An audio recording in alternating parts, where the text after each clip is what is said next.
जय जगन्नाथ शुभ सकाळ। आज हूँ 18 नवेम्बर सोमवार। आज दिन भरी अनेक गुरुत्वपूर्ण खबर आसी। सुभद्रा योजना को नहीं किछि नुआ अपडेट आसी। अन्यपटे किछि नुआ योजना देश और राज्य में लागू होगा जाउछि। या सहित नवेम्बर मासरे अनेक नियमर परिवर्तन होइछि। तेबे आसंतु आज दिनर 20टी बड़ खबर उपरे नजर पकाइबा। वीडियो भल लागिले आपनक भल पाइबा स्वरूप गोटे लाइक निश्चित करदेबे। आ आपण केउ जिल्लारो ई वीडियो को देखुचंती कमेंट माध्यम रे जणाई देबे। आसिला प्रथम खबर, इस्राएल प्रधानमंत्री को घर उपरे बोमा माड़। इस्राएल रो उत्तर शहर सिजेरिया रे इस्राएल रो प्रधानमंत्री बेंजामिन नेतान्याहू को घर उपरकू 2टी बोमा माड़ होइछि। शनिवार एने पुलिस पक्षरु सूचना मिली। बोमामाड़ समय नेतान्याहू किंबा तांको परिवार घरे केही मध्य नथिले एवं कौनसी क्षयक्षतिर खबर मिली नथिला बोली विवृत्ति रे कुहा जाइछि।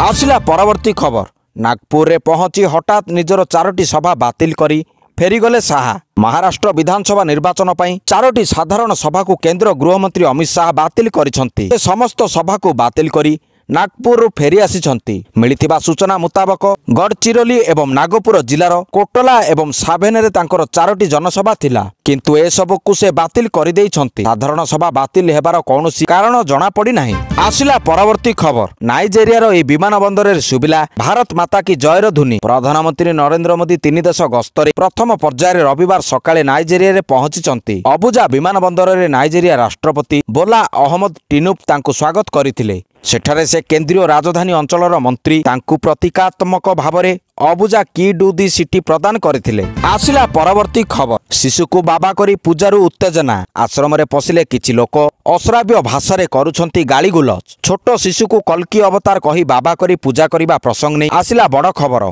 खंडगिरी स्थित आश्रम भीतर को पसिगले किछि लोक। आश्रम सामना रे उत्तेजना मूलक परिस्थिति। अश्राव्य भाषा रे गाली गुलज करिछंती युवक माने। एजावत स्थानीय पुलिस घटनास्थल रे पहुंची नाही। तेबे घटना रे निज आडू मामला रुजु करिछि शिशु आयोग। आसिला परवर्ती खबर, धवलेश्वर रे जस्ट फॉर यू रो सेवा कार्य। आठगड़र अन्यतम अग्रणी स्वेच्छासेवी संगठन जस्ट फॉर यू सेवा संघ पक्षरु श्री धवलेश्वरंकर पंचक बड़ ओषा यात्रा अवसर रे व्यापक सेवामूलक कार्य संपादित होइछि। बाबा धवलेश्वरंक पीठरे गत सोमवार ठारू 5 दिन धरी चलिथिबा पंचक बड़ ओषा यात्रा रे लक्ष लक्ष श्रद्धालुंक समागम होइतिला। परवर्ती खबर, बालीयात्रा पड़िया रे खाद्य स्टल उपरे चढ़ाऊ कला सीएमसी। कटक बालीयात्रा पड़िया रे कटक महानगर निगमर खाद्य निरापत्ता विभाग पक्षरु विभिन्न खाद्य स्टल मानकरे चढ़ाऊ होइछि। विशेष करी बासी खाद्य, रासायनिक रंग, अस्वास्थ्यकर परिवेश और निम्नमानर तेल को जांच होइछि। खिलाफ करिथिबा दोकान गुडी को फाइन आदाय करिबा सह पुनर्बार एपरि न करिबा पई चेतावनी दिया जाइछि। आसिला परवर्ती खबर, बेआईनी भावे जमी बिक्री होइथिले कड़ा कार्यानुष्ठान नियाजिबो। सूचना देले आईन मंत्री। श्री जगन्नाथंकर इंचे भी जमीर बेआईन बिक्री को बर्दाश्त करा जिवो नाही। महाप्रभुंक जमी बेआईन भावे बिक्री होइथिले कठोर कार्यानुष्ठान ग्रहण करा जिवो। क्रेता विक्रेता और संपृक्त सब रेजिस्ट्रारंक विरोध रे कड़ा एक्शन हेबो बोली कहिसंती आईन मंत्री। मंत्री कहिसंती बासेली साई जमी जालियाती घटना रे कड़ा कार्यानुष्ठान नियाजिवो। मंदिर प्रशासन रो जहा दायित्व ताकू निर्वाह करबाकू प्रक्रिया आरंभ होइछि। आसिला परवर्ती खबर, मिस यूनिवर्स 2024 इतिहास रचिला डेनमार्क। मिस यूनिवर्स 2024 टाइटल हातेइछंती 21 वर्षिया विक्टोरिया कजेर। यह द्वारा दुनियार सबुठारु बड़ स्वीकृति प्राप्त सौंदर्य प्रतियोगिता रे डेनमार्क प्रथम विजय हासिल करिछि। मिस निकारागुआ सोनेक्सी पालासियोसी तांको विजेता मुकुट पिंधाइछंती। आसिला परवर्ती खबर, भयंकर वायु प्रदूषण विलंबरे चलिछि 107टी विमान। भयंकर वायु प्रदूषण, अस्तव्यस्त जनजीवन। गतकाली मध्य क्रमागत भाव में 5म दिन में दिल्लीर वायु गुणवत्ता भयंकर रही। सकाल 7टा सुधा वायु गुणवत्ता सूचक 428 रही, जहाँ फल दिल्लीर इंदिरा गांधी अंतर्जातीय आईजीआई विमान बंदर में दृश्यमानता हार सकाल 7:30 रे 800 मीटर को खसी जाइथिला। फल 107टी विमान विलंब और 3टी बातिल होइछि। आसिला परवर्ती खबर, देशर सुरक्षा रे नुआ बल सीआईएसएफ रे गठन हेबो महिला बाटालियन, जेउथिरे रहिबे केवल महिला। एही संपर्कित एक प्रस्ताव को मंजूरी देइछि केंद्र गृह मंत्रालय। स्वतंत्र प्रशिक्षण नेबा परे देशर विभिन्न संवेदनशील प्रतिष्ठान और गुरुत्वपूर्ण स्थान रे नियोजित रहिबे एही महिला बाटालियन माने। आसिला परवर्ती खबर, सिंगापुर रे मुख्यमंत्री मोहन माझी ओरिंडी सिंगापुर चेयरमैन शिल्पपति रविन झुंझुनवाला सह कले प्रथम आलोचना। पुंजी आनिबाकू सिंगापुर रे शिल्पपति सह मुख्यमंत्री बैठक। मोहन माझी सिंगापुर जाई पुंजी निवेशकारी मानकू ओडिशारे पुंजीनिवेश करने आकृष्ट करिसेंती। बैठक करी शिल्पपति मानकु ओडिशारे पुंजीनिवेश पई आह्वान करिसेंती मुख्यमंत्री। ओरिएंट सिंगापुर चेयरमैन शिल्पपति रविन झुंझुनवालांक सह आलोचना करिसेंती मुख्यमंत्री मोहन माझी। आसिला परवर्ती खबर, बाइडेन जिनपिंग भेटघाट। पेरुरे दुई शक्तिशाली राष्ट्र मुख्यों साक्षात। अमेरिका राष्ट्रपति जो बाइडेन और चीन राष्ट्रपति सी जिनपिंग मध्य साक्षात होईछि। सबुठारु बड़ कथा हेउछि अमेरिकार आगामी तथा नुआ प्रशासन ट्रम्प प्रशासन सह चीन काम करने सहमति प्रकाश करिथिबा जणा पड़िछि। दुई शक्तिशाली राष्ट्र मुख्यों साक्षात बेले सह बैठक पर चीन राष्ट्रपति कहिसंती अमेरिका और चीन सहमति भितर काम करने केवल उभय देश पई जरूरी नुहे बरं विश्व मानविकता पई आवश्यकता रही। अमेरिका सह काम करने को चीन आग्रही अछि। आसिला परवर्ती खबर, दिल्ली विधानसभा निर्वाचन पूर्व आप को बड़ झटका। दल छाड़िले कैबिनेट मंत्री कैलाश गहलोत। दिल्ली विधानसभा निर्वाचन पूर्व आम आदमी पार्टी को बड़ झटका लगी। दिल्ली मंत्री और वरिष्ठ नेता कैलाश गहलोत आप्र प्राथमिक सदस्य पदरु इस्तीफा देइछंती। इस्तीफा नहीं राष्ट्रीय संयोजक अरविंद केजरीवाल को चिट्ठी माध्यम जणाइछंती कैलाश।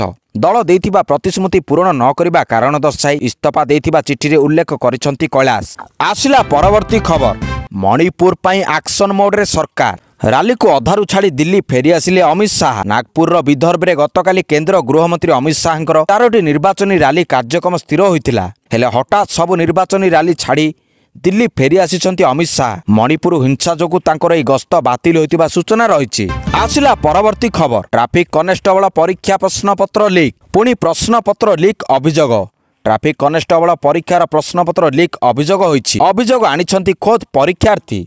परीक्षार्थी अभियोग अनुसार प्रश्नपत्र दिया पूर्व कटा जाइथिला सील। पिलांको आगरे प्रश्नपत्र खोला जिबा नियम थिबा बेले पूर्वरु ही सील खोला जाइथिला। प्रमाण पई 2-3 जन पिलांको सिग्नेचर नेबार भी नियम थिबा बेले ताहा भी होई नथिला। बारिपदा महिला उच्च महाविद्यालय रे होइथिला ट्रैफिक कनेस्टेबल परीक्षा। आसिला परवर्ती खबर, भारत को ऐतिहासिक सफलता मिली। ओडिशा रे घातक मिसाइल परीक्षण हैला सफल। बालेश्वर जिला चांदीपुर स्थित Abdul Kalam द्वीपरु long range hypersonic missile परीक्षण सफल होइछि। शनिवार विलंबित राति रे एई परीक्षण करा जाइथिला। सफलता मिलिबा परे social media X ray tweet करी एहाकू भारत पई ऐतिहासिक क्षण बोली कहिसंती प्रतिरक्षा मंत्री राजनाथ सिंह। आसिला परवर्ती खबर, कोच पदरु हटिबे जेसन गेलेप्सी। पाकिस्तान क्रिकेट रे पुणी देखिबाकू मिलिछि हाई ड्रामा। गत मासरे दिनिकिया और टी20 टीम रो कोच पदरु ग्यारी कस्टन इस्तीफा देइथिले। पाकिस्तान क्रिकेट बोर्ड पीसीबी रो मनमानी कारणरु कस्टन एई पदक्षेप ग्रहण करथिले। तेबे एहा मध्यरे पुणी जणे कोच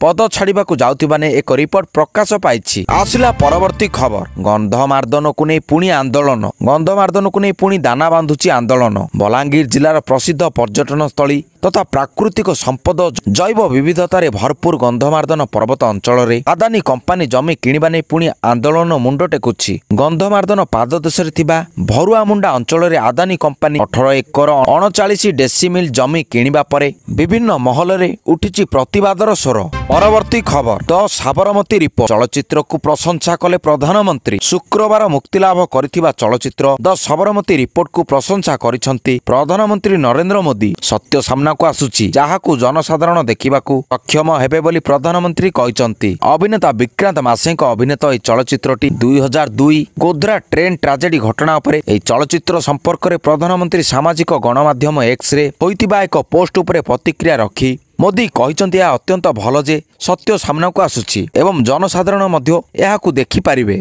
आसिला परवर्ती खबर, जेल रु इमरान को मुक्ति दाबी कले अमेरिका सांसद। पाकिस्तान रो पूर्वतन प्रधानमंत्री इमरान खान को जेल रु मुक्ति करिबा लागि दाबी करिसंती अमेरिकीय सांसद। एथिलागी 46 सांसद राष्ट्रपति जो बाइडेन को भेटी दाबी जणाइछंती। इमरान को सहित जेल रे बंदी थिबा अन्य नेता मानकु मध्य मुक्त करिबाकू सांसद माने दाबी करिसंती। आसिला परवर्ती खबर, रांडी पुओ अनंता लेखा को नै विवादीय मंतव्य देइथिले मनोज मिश्र को सबुआडे निंदा। व्यासकवि फकीर मोहन सेनापति को आक्षेप करी अभिनेता मनोज मिश्र देइथिबा मंतव्य को नै सबुआडे निंदा लागिछि। बालेश्वर साहित्यिक माने कहिसंती ओडिया भाषा साहित्य पई जीवनव्यापी संग्राम करिथिबा व्यासकवि को सठिक भाव में जानि नाहंती मनोज। फकीर मोहनंकर कालजाई उपन्यास को न पढ़ी केउटी सुनी साहित्य स्रष्टांक विरुद्ध रे मंतव्य देबा एक अर्धपागलर विलाप। आसिला परवर्ती खबर, ନେତାଙ୍କୁ ସାର୍ଟିଫିକେଟ୍ ଦେଲେ ବାବୁ, ବ୍ୟବସ୍ଥାପିକା ବଦଳୁଥାଏ ଆଉ କାର୍ଯ୍ୟପାଳିକା ସବୁ ଦେଖୁଥାଏ। କାରଣ ଲୋକଙ୍କ ଦ୍ୱାରା ନିର୍ବାଚିତ ହୋଇ ଆସୁଥିବା ସରକାରକୁ ବଦଳାଇ ଦେବାର କ୍ଷମତା ସେହି ଲୋକଙ୍କ ହାତରେ ଅଛି। ଏବେ ଯେତେବେଳେ ଓଡ଼ିଶା ରାଜନୀତିରେ କ୍ଷମତା ପଟ ପରିବର୍ତ୍ତନ ହୋଇଛି, ବାବୁଙ୍କ ମୁହଁରେ ବନ୍ଧା ହୋଇଥିବା ତୁଣ୍ଡି ଏକ ପ୍ରକାର ଖୋଲିଯାଇଛି। ଗତ 24 ବର୍ଷ ଧରି ରାଜ୍ୟ ବିକାଶର ଯେଉଁ ଗୋଲାପୀ ଚିତ୍ର ଦେଖାଇ ଆସୁଥିଲା ବିଜେଡି, ତା ଉପରୁ ପରଦା ହଟାଇଛନ୍ତି କେନ୍ଦ୍ରାପଡ଼ା ଜିଲ୍ଲାପାଳ। ଜିଲ୍ଲା ପ୍ରଶାସନ ମୁଖ୍ୟ ଆକ୍ଷେପ କରିଛନ୍ତି, କେନ୍ଦ୍ରାପଡ଼ାର ବଡ଼ ବଡ଼ ନେତା ଥାଇ ଜିଲ୍ଲାର ବିକାଶ ହୋଇପାରି ନାହିଁ। ଅନ୍ୟ ଜିଲ୍ଲା ତୁଳନାରେ ବହୁ ପଛରେ ପଡ଼ିଛି କେନ୍ଦ୍ରାପଡ଼ା। ପରବର୍ତ୍ତୀ ଖବର, ଖରିଫ ଧାନ ସଂଗ୍ରହ ପ୍ରସ୍ତୁତି ସମୀକ୍ଷା ବୈଠକ। ଉପମୁଖ୍ୟମନ୍ତ୍ରୀ ତଥା କୃଷି ଓ କୃଷକ ସଶକ୍ତିକରଣ ଏବଂ ଶକ୍ତି ମନ୍ତ୍ରୀ କନକବର୍ଦ୍ଧନ ସିଂ ଦେଓଙ୍କ ଅଧ୍ୟକ୍ଷତାରେ ଗତକାଲି ଲୋକସେବା ଭବନରେ ଚଳିତ ବର୍ଷ ଖରିଫ ଋତୁ ପାଇଁ ଧାନ ସଂଗ୍ରହ ବ୍ୟବସ୍ଥା ନେଇ ମନ୍ତ୍ରୀ ଓ ସଚିବ ସ୍ତରୀୟ ସମୀକ୍ଷା ବୈଠକ ଅନୁଷ୍ଠିତ ହୋଇଛି। ଧାନ ସଂଗ୍ରହ ନିମନ୍ତେ ପ୍ରସ୍ତୁତି ଚୂଡ଼ାନ୍ତ ପର୍ଯ୍ୟାୟରେ ପହଞ୍ଚି ଯାଇଛି। ଧାନ ସଂଗ୍ରହ ପ୍ରକ୍ରିୟାକୁ ତ୍ୱରାନ୍ୱିତ କରାଯିବା ସହ ସମସ୍ତ ପ୍ରକାର ଅନିୟମିତତା, ଦଲାଲି, କଟନୀ ଛଟନୀକୁ ବନ୍ଦ କରି ଚାଷୀଙ୍କୁ ସେମାନଙ୍କର ଫସଲର ଉଚିତ ମୂଲ୍ୟ ପ୍ରଦାନ ଉପରେ ଉପମୁଖ୍ୟମନ୍ତ୍ରୀ ଶ୍ରୀ ସିଂ ଦେବ ଗୁରୁତ୍ୱ ଦେଇଛନ୍ତି। ଏହି ମାସ 20 ଓ 22 ତାରିଖରୁ ବରଗଡ଼ ଓ ସମ୍ବଲପୁରରୁ ଧାନ ସଂଗ୍ରହ ଆରମ୍ଭ ହେଉଛି। ଆସିଲା ପରବର୍ତ୍ତୀ ଖବର, ଆର୍ବିଆଇ ମୁଖ୍ୟାଳୟକୁ ବୋମାରେ ଉଡ଼ାଇ ଦେବାକୁ ଧମକ। ଭାରତୀୟ ରିଜର୍ଭ ବ୍ୟାଙ୍କ ଆର୍ବିଆଇ ମୁଖ୍ୟାଳୟକୁ ବୋମାରେ ଉଡ଼ାଇ ଦେବାକୁ ମିଳିଛି ଧମକ। ଆର୍ବିଆଇର କଷ୍ଟମର କେୟାର ନମ୍ବରକୁ କଲ୍ କରି ଏଭଳି ଧମକ ଦିଆଯାଇଛି। ଫୋନ୍ କରିଥିବା ବ୍ୟକ୍ତି ନିଜକୁ ଆତଙ୍କବାଦୀ ସଂଗଠନ ଲସ୍କର ଏ ତଇବାର ସିଇଓ ବୋଲି ପରିଚୟ ଦେଇଛି। ଶନିବାର ସକାଳେ ଏହି ଧମକପୂର୍ଣ୍ଣ ଫୋନ୍ କଲ୍ ଆସିଥିବା ବେଳେ ବମ୍ବେ ପୋଲିସ ଏକ ମାମଲା ରୁଜୁ କରି ତଦନ୍ତ ଆରମ୍ଭ କରିଛି। ଆଜିର ଶେଷ ଖବର, ଓଡ଼ିଶା ଷ୍ଟେଟ୍ ଫିଲ୍ମ ଆୱାର୍ଡ ଦିଆଗଲା ରାଜ୍ୟ ଚଳଚ୍ଚିତ୍ର ପୁରସ୍କାର। ଜୟଙ୍କୁ ମିଳିଲା ଏହି ପୁରସ୍କାର। ପ୍ରଦାନ କରାଗଲା ରାଜ୍ୟ ଚଳଚ୍ଚିତ୍ର ପୁରସ୍କାର। 2020, 2021, 2022 ବର୍ଷ ପାଇଁ ପ୍ରଦାନ ହୋଇଛି ପୁରସ୍କାର। ଅନନ୍ତ ମହାପାତ୍ର, ଶ୍ରୀନିବାସ ମହାପାତ୍ର। ଜୟଙ୍କୁ ଦିଆଗଲା ମୋହନ ସୁନ୍ଦର ଦେବ ଗୋସ୍ୱାମୀ ପୁରସ୍କାର। ଶ୍ରେଷ୍ଠ ଫିଲ୍ମ ଭାବେ 2020 ପାଇଁ ଶହୀଦ ରଘୁ ସର୍ଦ୍ଦାର, 2021 ପାଇଁ ପ୍ରତୀକ୍ଷା ଓ ଡାଲଚିନି ଏବଂ 2022 ପାଇଁ 2022 ବର୍ଷ ପାଇଁ ଦମନ ପ୍ରସ୍ତୁତ ହୋଇଥିଲା ଏବଂ 2022 ବର୍ଷ ପାଇଁ ଦମନ ପୁରସ୍କୃତ ହୋଇଛି। ଏହି ପୁରସ୍କାର ବିତରଣ ସମାରୋହରେ ମୁଖ୍ୟ ଅତିଥି ଭାବରେ ଯୋଗ ଦେଇଥିଲେ ରାଜ୍ୟପାଳ ରଘୁବର ଦାସ। ଏଥିସହ ଉପମୁଖ୍ୟମନ୍ତ୍ରୀ ପ୍ରଭାତୀ ପରିଡ଼ା ଓ ସଂସ୍କୃତି ମନ୍ତ୍ରୀ ସୂର୍ଯ୍ୟବଂଶୀ ସୁରଜ ପ୍ରମୁଖ ଏଥିରେ ଯୋଗ ଦେଇଥିଲେ। 2020 ବର୍ଷ ପାଇଁ ଶ୍ରେଷ୍ଠ ଅଭିନେତା ଭାବରେ ଚଳଚ୍ଚିତ୍ର ରଘୁ ସର୍ଦ୍ଦାର ପାଇଁ ଦେବାଶିଷ ପାତ୍ର ଓ ଶ୍ରେଷ୍ଠ ଅଭିନେତ୍ରୀ ଭାବରେ କାବ୍ୟା କିରଣ ଶୁକ୍ଲା ପୁରସ୍କୃତ ହୋଇଛନ୍ତି। ଦର୍ଶକ ବନ୍ଧୁ, ଏହା ଥିଲା ଆଜି ଦିନର କିଛି ମୁଖ୍ୟ ଖବର। ଯଦି ଏହି ଖବର ଆପଣମାନଙ୍କୁ ଭଲ ଲାଗିଥାଏ ତାହେଲେ ଭିଡ଼ିଓକୁ ବହୁମାତ୍ରାରେ ସେୟାର କରନ୍ତୁ। ଧନ୍ୟବାଦ।